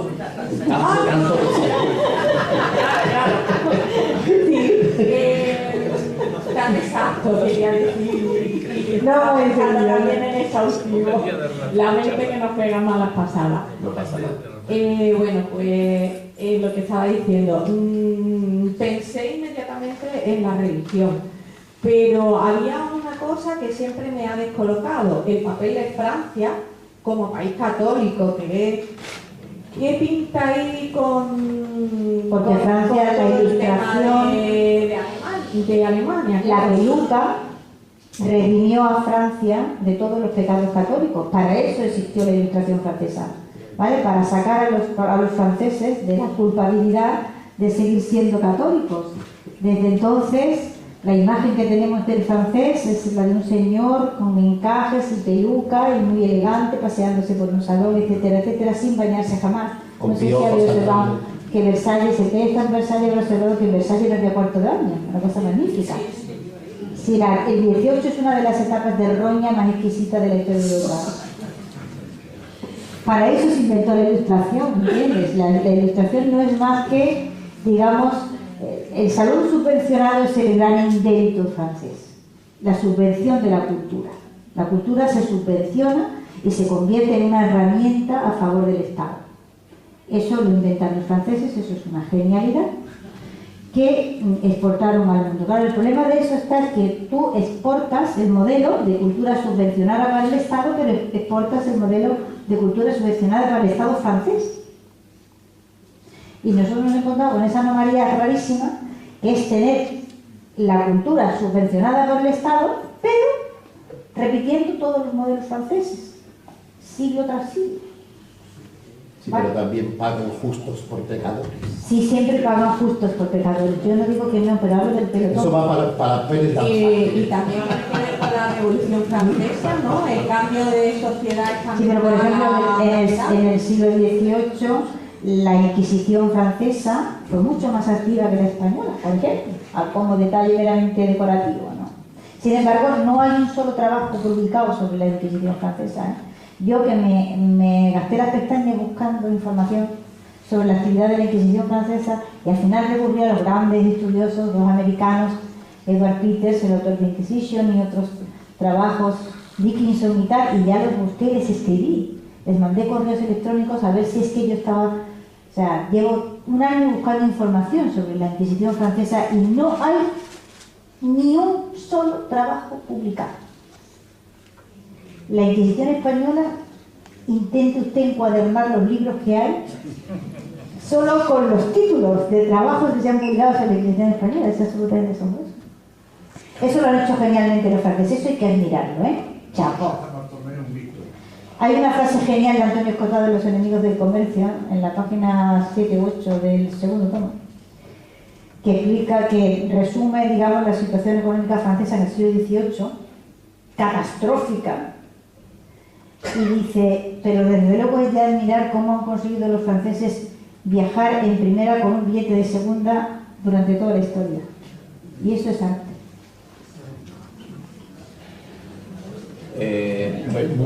Lo bueno sin breve, 2 veces breve. Solamente quería felicitar a María Elvira por el libro de la imperiofobia, que como continuación desde juderías, me parece que no ha habido otro estudio sobre la leyenda negra, y me alegra extraordinariamente que vaya ya por la 7ª edición y que conviene que lo leamos mucho, porque en España lo que tenemos es una falta grande del conocimiento de nuestra historia.